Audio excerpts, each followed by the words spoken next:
Bonjour à tous, ici Droit Citoyen, le média libre et citoyen. En ce jour de fête nationale, ce 14 juillet, il n'y aura ni feu d'artifice, ni défilé militaire, ni balles des pompiers. Et oui, cette année, les balles populaires et les feux d'artifice sont remplacés par des manifestations un peu partout en France, comme ici à Lyon, devant l'hôpital Édouard Herriot, où les syndicats se sont rassemblés, accompagnés des soignants et des premiers de corvée, pour célébrer la fin de la crise, ainsi que revendiquer de meilleures conditions de travail. Ce rassemblement a commencé à 14 h. À 15 h, il partira d'ici direction Place Bellecour, où se tiendra un barbecue convivial qui durera en principe jusqu'à ce soir. Pensez à partager la vidéo, pensez à partager le direct et soutenez-nous sur jesoutiendroitcitoyen.fr. Merci à tous.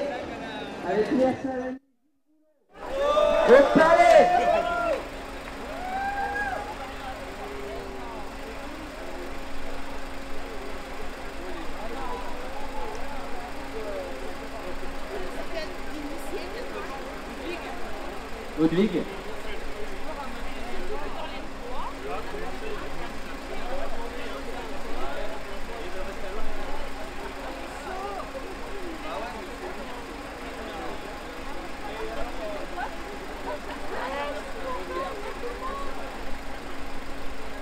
Bon, c'est parti, petite intro avant les témoignages des premiers et premières de corvée. Déjà, est-ce que vous êtes chaud?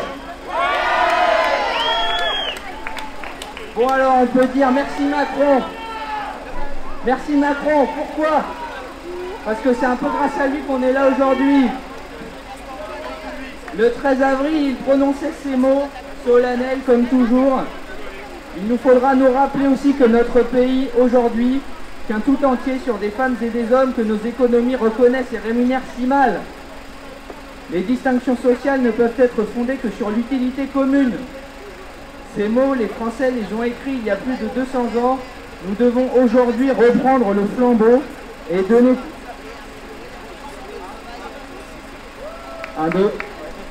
donner toute sa force à ce principe. Fin de citation de Macron. Et là, après le déconfinement, pouf, comme ça, plus rien. Il a oublié d'un coup. Il est bizarre, notre président, hein. Ces femmes et ces hommes dont il parle, c'est les soignantes, les éboueurs, les caissières, les pompiers, les femmes de ménage, les agents de nettoyage et d'entretien, les assistantes maternelles, les auxiliaires de vie sociale, les agriculteurs, les livreurs, les cheminots et salariés des transports en commun, les enseignants et enseignantes. Et j'en oublie, si vous en avez d'autres, n'hésitez pas. Ils et elles étaient sur le pont à nous soigner, nous sauver, nous alimenter, nous soutenir. Mais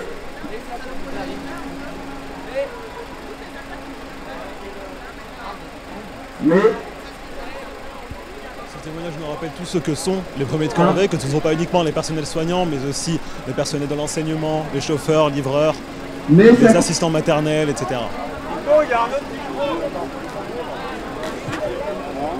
Il y a quelques problèmes sonores.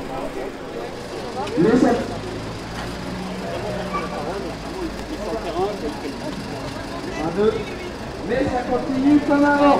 Les lits d'hôpitaux toujours supprimés, les salaires de misère. On n'a pas eu la prise la semaine dernière. Au moins un peu de reconnaissance, même un geste, ça aurait été bien.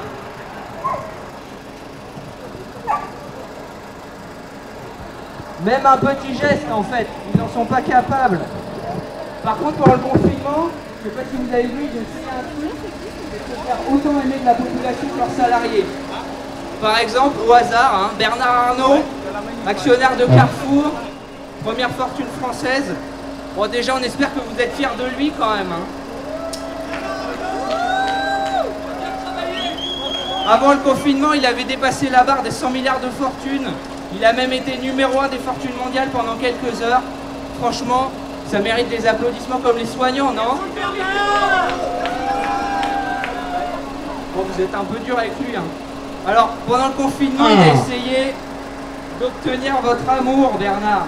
Il a refusé de toucher son salaire pendant 2 mois. 2 mois. Et il a fait un don de plusieurs dizaines de millions d'euros aux hôpitaux. Bien tenté, Bernard. Mais quand on a plus de 200 filiales dans les paradis fiscaux, on ne fait pas le poids face aux soignants et aux caissières.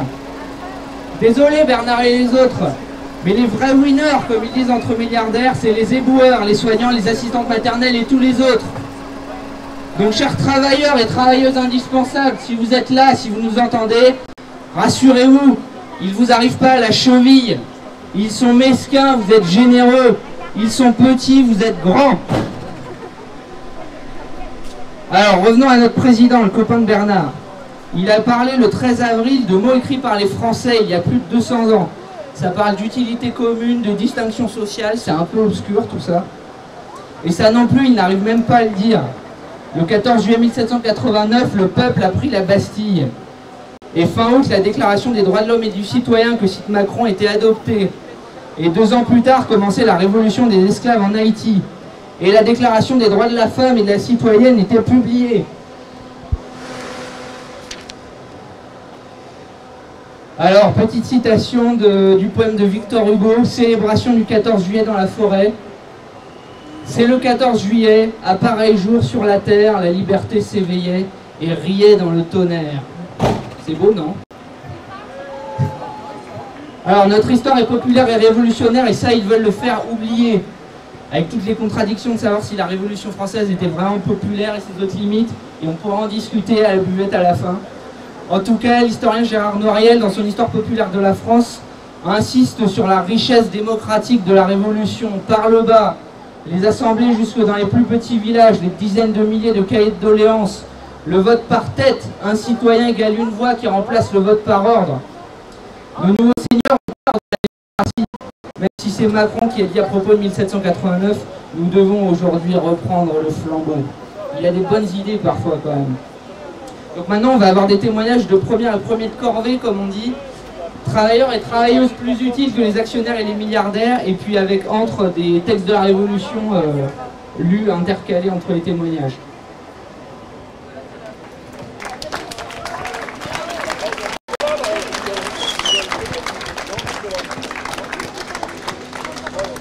Alors, je vais vous lire le témoignage de Laurent, qui est aide-soignant dans un EHPAD privé associatif non lucratif.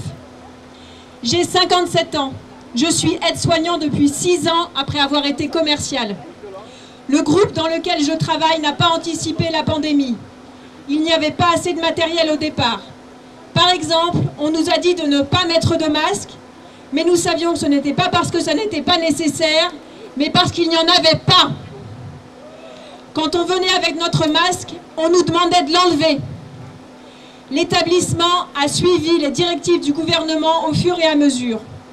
Les syndicats ont fini par obtenir 3 masques par jour et par salarié, alors qu'on nous en proposait 2 au départ.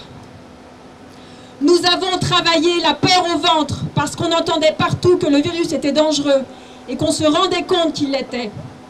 Nous savions aussi que si le virus entrait à l'intérieur de l'établissement, ce serait à cause de nous, puisque tous les résidents et résidentes étaient confinés. Nous avons envisagé de nous confiner tous et toutes, salariés, résidents et résidentes, pendant la période du confinement, mais ça n'aurait pas été viable sur une aussi longue période. Nous avons surtout ressenti la suspicion de nos dirigeants qui surveillaient que nous respections les gestes barrières. Ils nous ont fait sentir fautifs et non pas responsables. Un docteur a même photographié 4 soignants en cachette pendant leur pause parce qu'ils avaient enlevé leur masque pour fumer et que soi-disant ils n'étaient pas à moins d'1 mètre de distance. Une sanction a été demandée contre eux. En fait, sur la photo, on voyait qu'il y avait une distance suffisante et nous avons eu plein de témoignages pour le confirmer. Le syndicaliste qui les a défendus, ainsi que ces 4 personnes, ont été sanctionnés.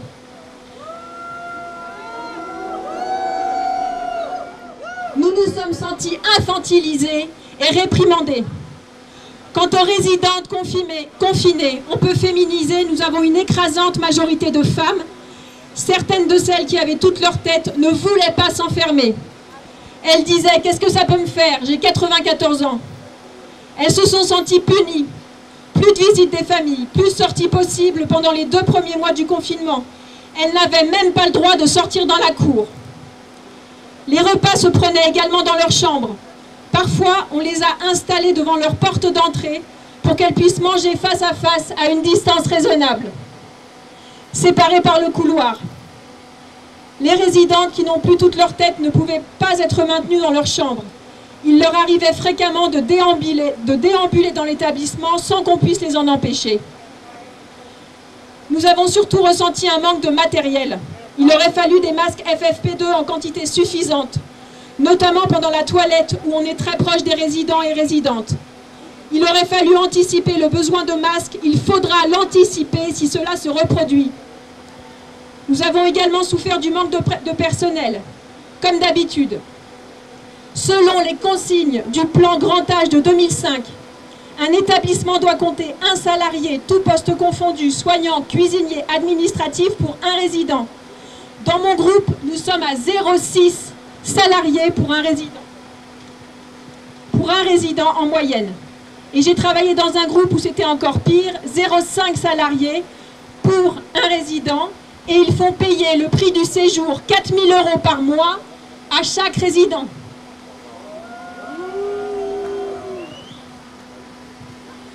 Quant à notre rémunération, nous appartenons tous et toutes aux travailleurs pauvres.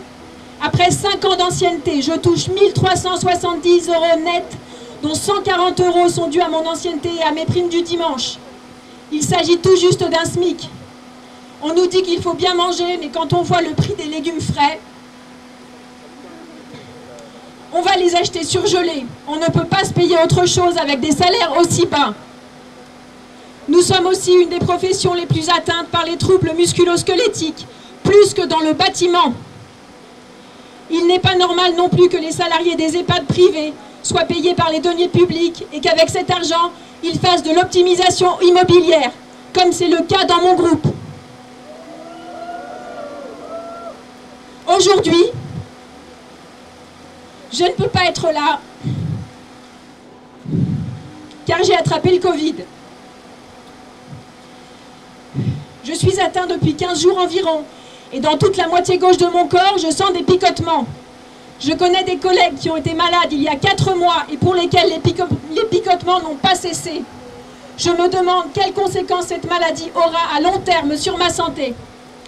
Nous devons nous réveiller, car ceux et celles qui plaçaient votre argent dans les EHPAD, vous avez certes une très belle rentabilité, mais vous organisez votre et notre mal-vivre futur. Il faudrait que tous les citoyens et citoyennes prennent conscience que nous allons tous passer par cet âge de la vie et que l'investissement que la société dans son ensemble fera pour ces établissements, elle le fera pour nous tous et nous toutes.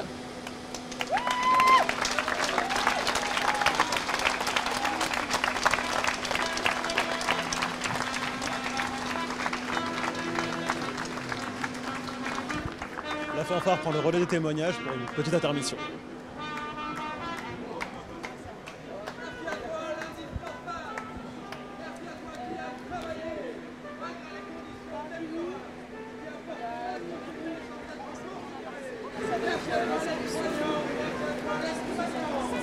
Merci à toi qui as tenu les EHPAD, merci à toi qui as tenu les EHPAD.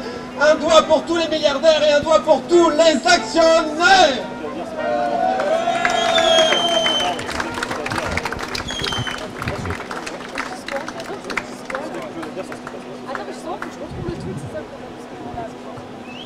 Et je vais terminer avec le cahier des doléances d'Aix-en-Provence, qui date donc de la Révolution française.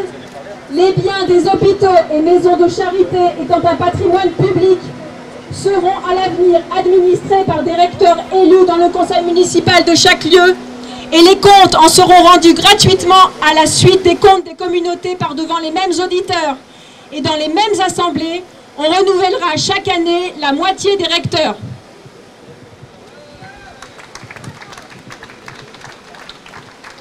Les témoignages sont censés s'enchaîner avec quelques petites interventions. Bonjour, je vais vous lire le témoignage d'une médecin généraliste à Vaux-en-Velin qui s'appelle Mouktaria. Petit retour sur la dotation de l'État. Semaine 1 de confinement, rien reçu. Dépanné par une pharmacienne de Vaux-en-Velin qui nous donne 10 masques FFP2 rescapés de la grippe H1N1 et par une patiente infirmière qui a bossé il y a 2 ans en EHPAD. J'en ai besoin de 13. 5 pour moi, 5 pour ma secrétaire sur place et 3 pour ma remplaçante le mardi après-midi et vendredi, samedi. On n'en a pas assez. On les garde 1 jour et demi au lieu de 3 heures. Semaine 2 de confinement, rien reçu en FFP2. On a 50 masques chirurgicaux. À nouveau dépanné par la pharmacienne en FFP2 et par un patient électricien, et également par un patient de ma collègue Caroline. Semaine 3, on reçoit 10 FFP2. Heureusement, on a les masques chirurgicaux pour donner aux personnes âgées, aux patients à risque et à ceux que nous envoyons en urgence. Semaine 4, jeudi, nous recevons enfin une dotation complète. 12 masques chirurgicaux et 6 FFP2 et 10 masques récupérés à l'ordre des médecins. Tous les collègues et moi avons galéré 3 semaines et demie pour voir la protection arriver, mais nous n'avons toujours ni surblouse, ni surchaussures, ni Charlotte. Mais on n'ose rien dire quand on voit les collègues hospitaliers plus exposés que nous bricoler aussi. Une journée classique en temps de Covid. 8h15, premier patient. Fournisseur pour Carrefour, syndiqué, a organisé une grève. Au lieu des 1 000 € promis par l'État, ce sera 330 € par mois et encore amputé au prorata si RTT ou absence ou arrêt de travail. Mon patient est révolté, mais il va continuer à protester. Je le soigne. 8h30, 2 téléconsultations. 9h, patiente en arrêt maladie. Me dit n'avoir reçu aucune indemnité journalière depuis février. Heureusement, son mari travaille. Elle n'arrive pas à joindre la CPAM. Elle est angoissée pour son enfant qui passe le bac. Elle a des difficultés à faire classe aux 2 plus petits. 9h20, patiente opérée en février du pied.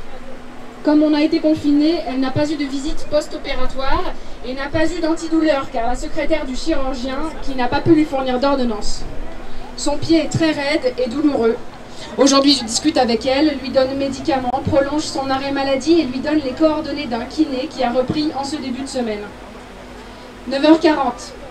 Patient en affection longue durée. Anxieux pour lui et sa femme car il est à risque. Me demande, comme tous les autres patients de la journée, d'être prudente. 10h. Patiente venant avec son mari Alzheimer qui a l'habitude des séances chez l'orthophoniste et va 3 jours en hôpital, 2 jours toute la journée pour suivi. Elle est à présent seule avec lui à la maison. Il devient agressif et lui serre le bras fort et menace de la taper. Quand ça devient trop violent, elle appelle son beau-fils. Mais cela l'embête car le beau-fils se lève à 5h du matin pour aller travailler. Elle pleure, je suis désemparée. Elle me dit, on ne va pas mourir du Covid-19, on va mourir d'autre chose. 10h20, un vaccin pour une jeune fille. La maman nous fait mourir de rire avec la secrétaire, nettoie, désinfecte le bureau à l'entrée et à la sortie et nous reprend sur la méthode de désinfection, les poignets en dernier car c'est le plus sale, on se détend. 11h, une patiente, maman de 4 enfants, travaille dans une blanchisserie. On est le 7 avril, elle n'est toujours pas payée en chômage partiel car son patron lui a dit qu'il ne savait pas comment s'y prendre. Elle a un mari qui travaille, ouf. Elle est inquiète pour la scolarité des enfants, elle les occupe avec des séances en cuisine. 13h, une patiente enceinte, une bonne nouvelle, mais elle travaille comme femme de ménage. Elle a mal au dos, elle ne peut plus se baisser. Je l'arrête en me disant que la CPAM va me tomber dessus à la fin du confinement, mais elle a très mal. 14h20, patiente inquiète, son mari est Covid-19 positif, elle a peur. Elle me signale que lors de son test, elle a dû se passer son coton-tige seule dans le nez. Elle veut le refaire, j'accepte car elle est professeure et à risque, très anxieuse et très fatiguée. Quand elle y retourne, elle doit à nouveau se refaire le test, seule, et on la culpabilise en lui disant qu'elle a pris la place d'un test de quelqu'un en réanimation. 15h, patiente enceinte. Échographie, le cœur bat, c'est trop mignon. J'ai les larmes aux yeux, je suis émue de ce battement et ce bébé qui bouge. Les parents rient, mais rient trop fort. Une éclaircie dans cette pénombre.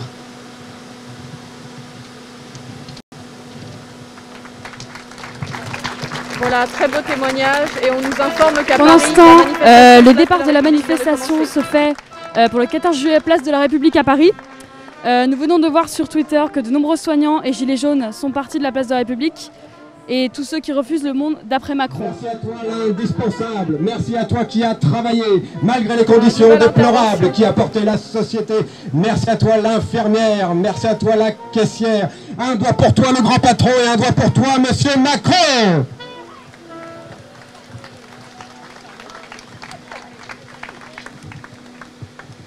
Et à l'instar de Marie, après ce texte, je vais vous adresser un texte qui date de 1792, l'adresse individuelle à l'Assemblée nationale par des citoyennes de la capitale, le 6 mars 1792. C'est un texte de Pauline Léon, commerçante et figure de la Révolution. Législateurs, nous sommes citoyennes et le sort de la patrie ne saurait nous être indifférent. Vos prédécesseurs ont remis le dépôt de la Constitution dans nos mains, aussi bien que dans les vôtres. Nous voulons seulement être à même de nous défendre. Vous ne pouvez nous refuser et la société ne peut nous ôter ce droit que la nature nous donne. Pourquoi donc n'emploierait-on pas pour terrasser l'aristocratie et le despotisme toutes les ressources du civisme et du zèle le plus pur, de ce zèle que des hommes froids pourront bien qualifier de fanatisme et d'exagération, mais qui n'est que le résultat naturel d'un cœur brûlant de l'amour du bien public. Si, par des raisons que nous ne concevons pas, vous vous refusiez à nos justes demandes, des femmes que vous avez élevées au rang de citoyennes en rendant ce titre à leurs époux, des femmes qui ont goûté les prémices de la liberté, qui ont conçu l'espoir de mettre au monde des hommes libres et des femmes libres, et qui ont juré de vivre libres ou mourir. De telles femmes, dis-je, ne consentiront jamais à donner le jour à des esclaves.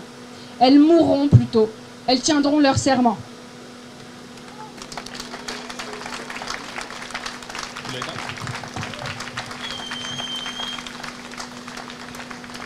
Bonjour, moi du coup je vais vous lire un témoignage de quelqu'un qui est dans le domaine du nettoyage. Donc en tant que chef d'équipe dans le domaine du nettoyage, je tenais à adresser un court témoignage concernant le métier d'agent d'entretien. Dans cette période particulière, ces personnes exécutent des tâches qui les mettent en première ligne face au virus. Nos agents auraient pu s'absenter, faire le choix de s'occuper de leurs proches et de leurs enfants, ou encore de se protéger elles-mêmes, avant tout, mais elles ont choisi de travailler. Ces centaines de salariés qui n'hésitent pas à se lever à l'aube, qui pratiquent une activité 7 jours sur 7, sont confrontés à plusieurs problèmes dans le cas de la Covid, dont, premier point, le caractère inconnu de cette épidémie. Beaucoup ne sachant ni lire ni écrire, nombre de nos agents ont eu des problèmes à intégrer les nouvelles consignes liées aux désinfections et à la gestion des déchets potentiellement contaminés. Il a fallu beaucoup de temps pour informer des risques et former à la manière de se protéger. Deuxième point, les risques de contamination. Nos personnels ont ainsi dû opérer pendant des mois avec la peur et l'angoisse de contaminer leurs proches. Troisième point, les transports perturbés. La plupart des salariés du monde du nettoyage ne possèdent pas de véhicule et sont donc dépendants des transports en commun. Pendant l'épidémie, les TCL ont réduit considérablement leur offre, entraînant beaucoup de retard pour les salariés, des retards se comptant en minutes, voire en heures. Et comme le rappelle actuellement François Ruffin à l'Assemblée nationale, les temps de trajet entre deux sites dans le domaine du nettoyage ne sont pas rémunérés comme du temps de travail.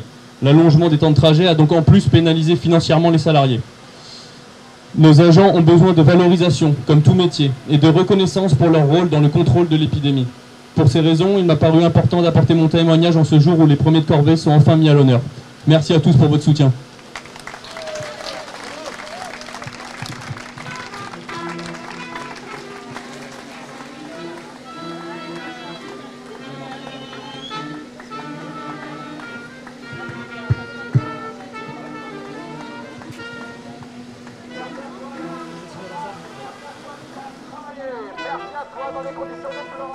Pendant ce temps, retour sur Paris, où les policiers de la BAC commencent à se faire huer. Les tensions montent, place de la République.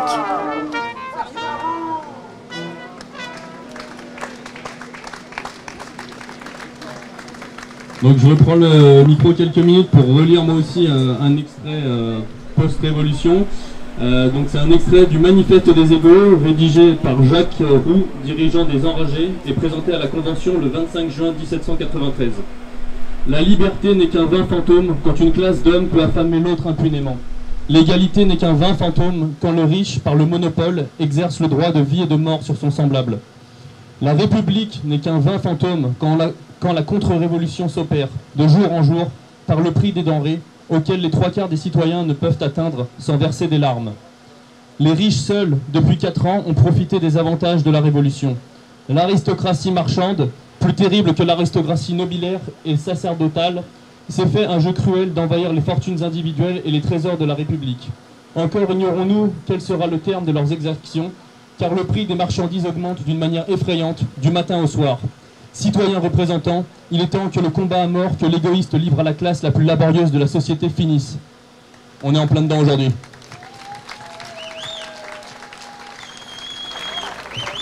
Vous aurez sans doute remarqué que chaque témoignage est ponctué de la même façon. Lors de cette crise sanitaire, la sidération et la colère nous ont traversés. Nous avons dû faire face au manque de matériel, de lits, de personnel et d'écoute. Nous avons été stupéfaits d'informations contradictoires, voire erronées. Nous avons été confrontés à la crainte de contaminer nos proches et nos patients. Confrontés à la peur, la colère et la tristesse de perdre nos patients les plus fragiles, comme nos collègues. Face à cela, le sentiment d'impuissance et d'échec est grand. D'ailleurs, certains ont démissionné dans la suite, tellement ils ne trouvaient plus de sens à leur travail. Nous avons adapté nos horaires de travail jour et nuit pour assurer notre mission, celle pour laquelle on s'est engagé. Nous avons été offusqués d'entendre certains dire que c'était les risques de notre métier, puisqu'un nombre d'entre nous y ont laissé leur vie par manque de protection. Masque FFP2, surblouse, gants, gel hydroalcoolique, mais aussi manque de masques chirurgicaux dans un premier temps pour les patients. Les libéraux, le médico-social, le social ont vécu aussi les mêmes émotions. Nous remercions chaleureusement tous les gens, citoyens, collectifs, gilets jaunes, entreprises, qui par leur solidarité nous ont aidés dans ces moments difficiles au travers de leur soutien, dons, confection de masques, de visières, de surblouses, de repas, etc. Nous, soignants, crions à nouveau que l'humain n'a pas de prix. Nous ne sommes pas des héros. Nous exigeons des soins dignes et de qualité pour tous. Nous comptons sur vous pour lutter encore et encore, tous ensemble.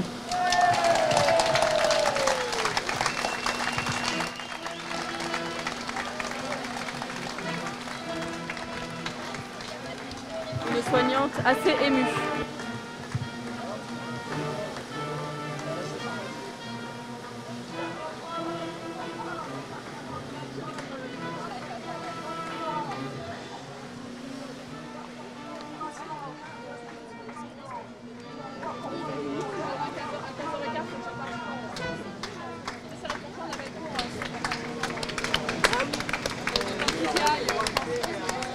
Donc bonjour à toutes et à tous.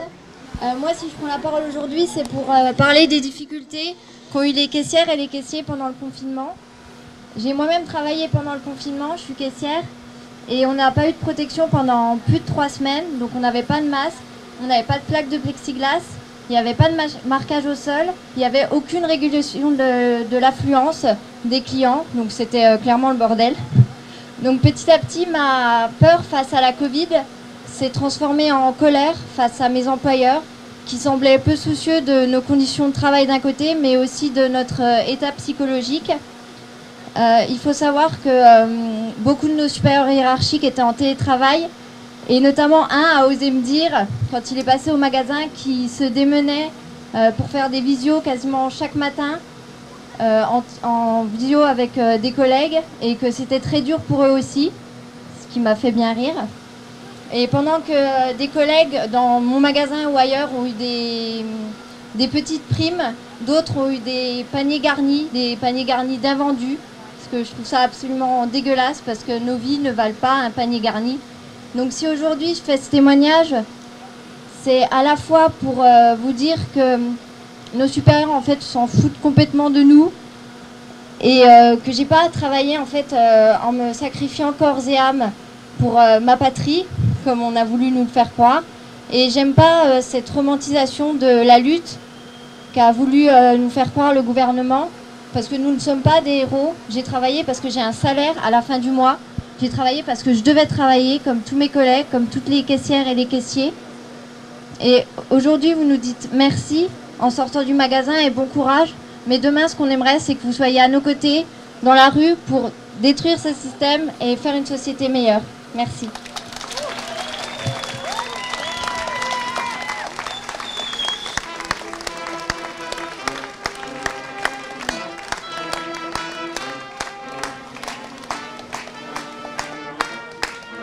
Pendant ce temps, à Lyon, de plus en plus de personnes se massent devant l'hôpital Édouard Herriot, caissiers, infirmières et éboueurs.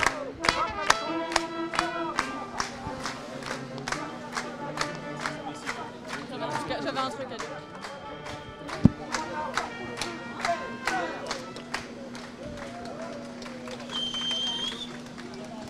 Je vais vous lire un texte du cahier de doléances des communautés de Saint-Quentin et Queyras, remis à leurs députés de la Sénéchaussée de Limoux, qui est une circonscription administrative près de Carcassonne en Occitanie.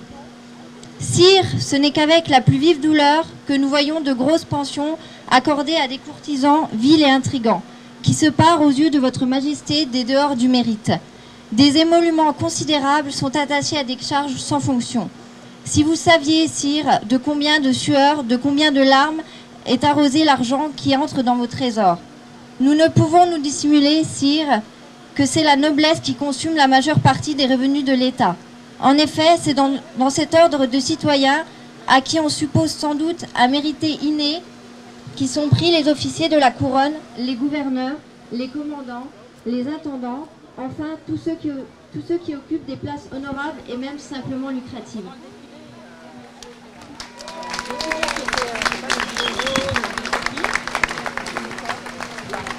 Puisque c'est une femme qui vient de parler, il est intéressant de rappeler que les métiers les plus Bonjour, précaires sont occupés par les femmes. Donc ce sont les femmes les plus exposées durant les pandémies. Notre 14 juillet. Donc je suis enseignante en élémentaire dans une école d'une commune de l'Est lyonnais, classée en réseau d'éducation prioritaire, enseignement ZEP. Notre école accueille 400 élèves de la toute petite section au CM2. Donc ceci est le témoignage de mon vécu d'enseignante pendant la crise sanitaire. J'ai pas la prétention de représenter une profession, même si voilà, j'ai pu enrichir ce témoignage de discussion avec des collègues et des amis enseignants. Donc, vendredi 13 mars, comme sur tout le territoire, nous fermons l'école pour on ne sait combien de semaines. Dans notre école, nous avons été accaparés par un drame à partir de la semaine avant le confinement. La nouvelle de la fermeture des écoles nous est tombée dessus comme par surprise. Les enfants de ma classe, quant à eux, sont plutôt contents de repartir en vacances. À part un qui me regarde avec des yeux paniqués, mais je vais aller à l'école moi lundi. Lui, son frère et sa sœur sont en attente de placement depuis 4 mois. Ils seront placés en foyer d'urgence après 3 semaines de confinement. Après mon premier week-end sans travailler depuis 6 ans que j'enseigne, on parle beaucoup des vacances des enseignants, mais peu de leur week-end et de leur soirée, je retrouve lundi matin mes collègues volontaires à l'école pour se mettre d'accord sur les principaux éléments de la continuité pédagogique. Certains ont testé le NT du CNED dans le week-end, mais ce lundi, il bug. Certains ont lu qu'il ne fallait travailler que des notions déjà traitées dans l'année. C'est ce que nous décidons de faire. Nous commençons donc à créer nos propres outils. Nous nous mettons d'accord sur la nécessité de mettre en place une permanence hebdomadaire pour transmettre des livrets papier aux familles n'ayant pas accès au numérique. Le lendemain, nous nous organisons pour participer à la garde des enfants des travailleurs dits prioritaires, organisés par la commune.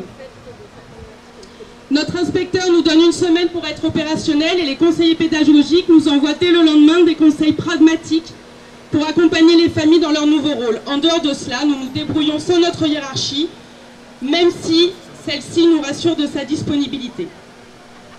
C'est dans l'improvisation que se construit la continuité pédagogique. Aucun des cadres du télétravail ne nous est donné. Nous sommes missionnés pour mener à bien la continuité des apprentissages, mais nous n'avons ni horaire, ni matériel mis à disposition, ordinateur, téléphone, etc. Il va de soi que nous ne pouvons transmettre que des contenus dématérialisés aux familles. Et pourtant, nombre de familles ne peuvent accéder aux ressources numériques.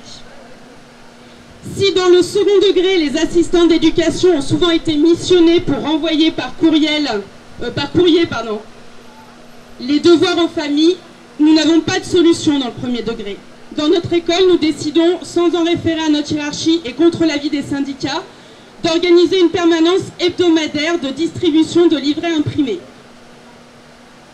Sans cadre horaire, hyper connecté, soumis à une communication ministérielle assurant que tout est sous contrôle, nous sommes plus que jamais exposés au risque de burn-out. La déclaration de la porte-parole du gouvernement à propos de notre disponibilité pour les travaux agricoles sonne comme un appel au redoublement de zèle. Ayant fait un burn-out lors de ma première année d'enseignement, ma priorité est de préserver mon bien-être, celui de mes proches et des familles de mes élèves. Je suis confortée dans cette posture par la pédopsychiatre et psychanalyste Caroline Eliachev, qui relativise l'école à la maison. Le 6 avril, par un provoquant « Parents, foutez la paix aux enfants ». Si elle défend le fait que l'éducation nationale garde un lien avec les enfants, elle met en garde contre le risque de faire endosser aux parents le rôle de professeur et encore plus de maître d'école. Ce sera la question qui me guidera tout au long de cette crise. Comment doser l'école à la maison, de sorte de ne pas me mettre en danger et de mettre le moins possible en difficulté les familles. Dans cette perspective, je reste très vigilante au bond numérique que l'enseignement est en train de prendre ou que les médias et politiques sont en train de lui faire prendre.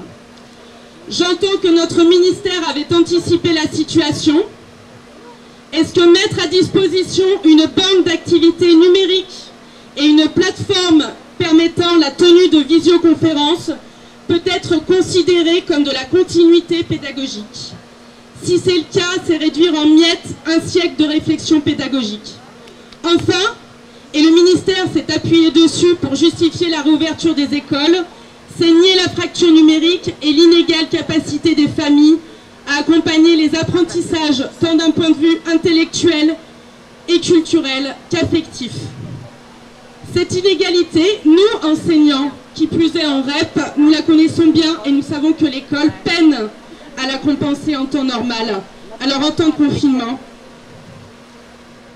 au quotidien, j'ai consacré autant de temps à construire des activités en continuité avec ce que l'on faisait en classe que de temps à maintenir, recréer ou créer un lien jusque-là ténu avec certaines familles.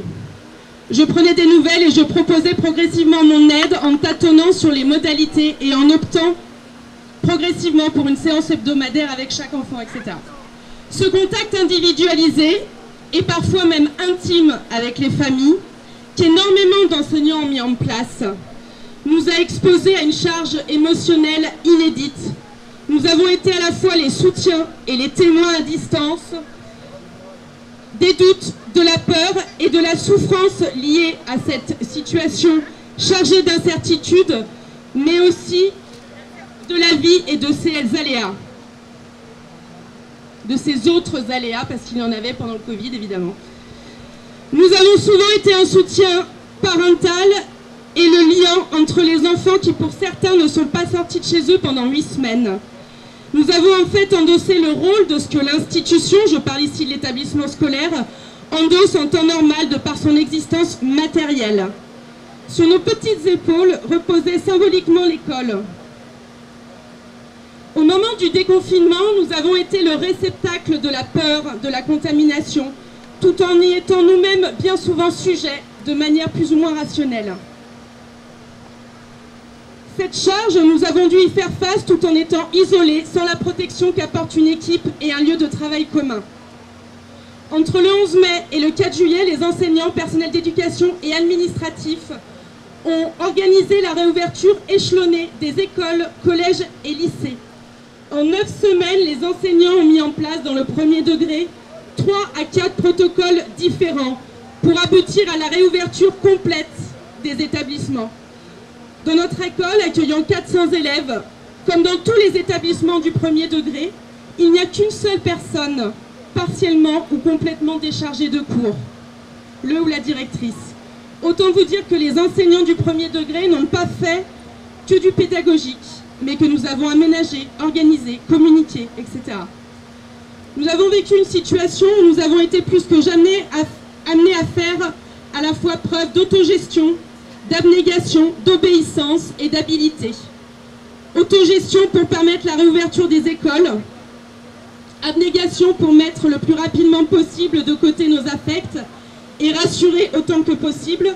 Obéissance pour appliquer les décisions émanant directement de notre ministère. Habilité pour conserver une alliance avec les familles tout en respectant notre droit de réserve, notre devoir de réserve. La période la plus éprouvante a été pour moi celle du déconfinement. Si j'ai eu la chance de ne pas avoir peur de tomber malade, j'ai eu peur de ce que l'école était en train de devenir. En la voyant rouvrir sur la base du volontariat, avec des protocoles sanitaires extrêmement contraignants, tout en proposant un enseignement hybride en distanciel et en présentiel, ma peur grandissait. Aujourd'hui, je pense que le risque est grand d'instrumentaliser cette crise sanitaire pour présenter l'enseignement numérique comme une alternative dans bien d'autres cas qu'une pandémie. Une proposition de loi visant à instaurer l'enseignement numérique distanciel dans les lycées, collèges et écoles a d'ailleurs été enregistrée le 19 mai 2020 par l'Assemblée nationale. L'enseignement numérique représente selon moi un risque d'appauvrissement pédagogique et social considérable. Pourquoi? Parce que comme l'a justement écrit un collègue du second degré, l'école sans l'école n'est plus l'école. La mission de l'école n'est pas réductible à la transmission de contenu intellectuel. L'école est bien plus que cela. L'école, quelles que soient les critiques et les limites de l'idéal républicain qu'on lui fait porter, c'est un lieu où bien évidemment on apprend des connaissances, mais surtout où l'on apprend à apprendre avec les autres. Et c'est enfin une institution autour et à l'intérieur de laquelle œuvrent, avec des collaborations plus ou moins heureuses, un ensemble de dispositifs publics et associatifs, ainsi que des professionnels qui font que notre société tient. La médecine scolaire, la scolarisation des personnes en situation de handicap, la protection de l'enfance, la pédopsychiatrie, l'accompagnement à la parentalité, l'aide à la difficulté scolaire, l'orientation professionnelle. Quoi qu'on en dise, c'est l'institution la plus structurante de notre société et aucune technologie numérique ne pourra remplacer cela. Merci. Voilà, et on apprend qu'à Paris, en marge du défilé du 14 juillet, 2 soignants viennent d'être interpellés après avoir lancé dans les airs, pendant la Marseillaise, un ballon avec une banderole contre Macron. Je cite, « Derrière les hommages, Macron asphyxie l'hôpital ». Également, une manifestation a débuté à Paris en marge des défilés militaires.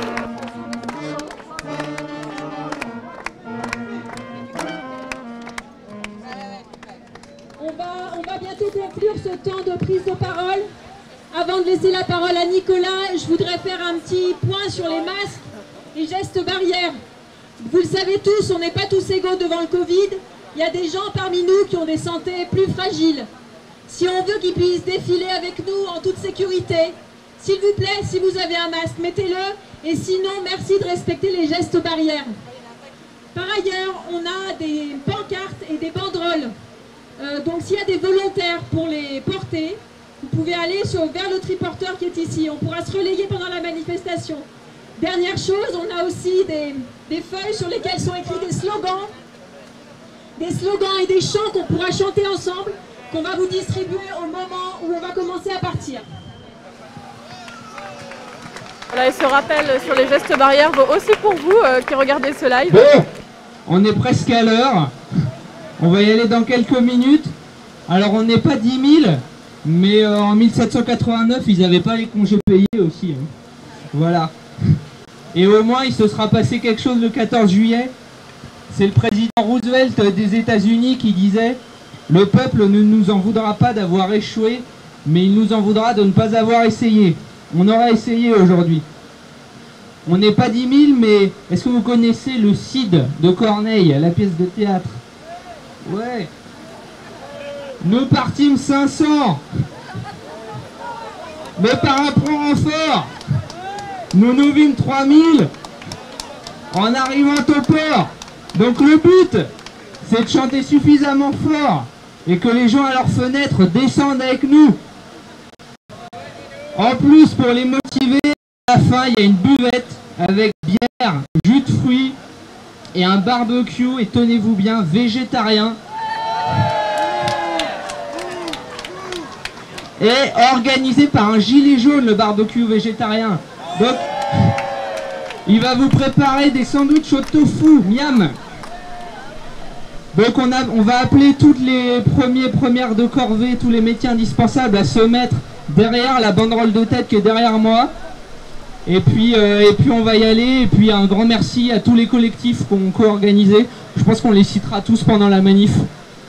Et puis on va faire un petit slogan pour se donner du courage avant de partir. Et à la fin, c'est nous qu'on va. Et à la fin, c'est nous qu'on va. Et à la fin, c'est nous qu'on va. C'était le mot de la fin de ce rassemblement. La procession va commencer direction Place Bellecour où nous allons les retrouver. Merci à tous et pensez à passer sur je soutiens droitcitoyen.fr afin de nous aider.